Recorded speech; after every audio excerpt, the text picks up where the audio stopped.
તો વહેલા વહેલા ઢીંગલીઓને માલિશ કરીને મેં તો હુવરાઈ દીધી. એને રસી મુકાવવાની હતી ને એટલે મેં કીધું પહેલાં મમતા કાર્ડ ગોતી લઉં, પછી તો ઢીંગલીઓને રસી મુકાવવા જવાની છે. રસી મૂકીને આવીને ત્યાં તો મશીનમાં કપડાં ધોવાઈ ગયા હતા. પહેલાં તો હૂકી દીધા, પછી આ મમતા કાર્ડ મેં ખોલ્યું. હું પછી જોઉં પહેલાં ઢીંગલીઓને દવા ને એવું પાઈ દઉં.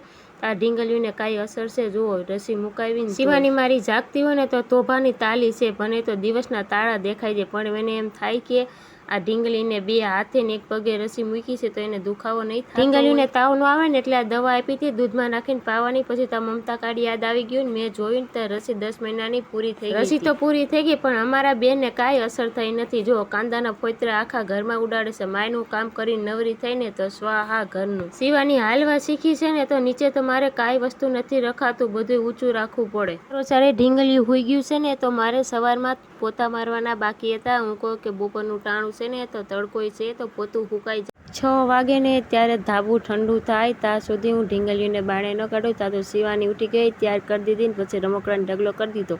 એક ઢીંગલી તો હજી મારી સૂતી છે.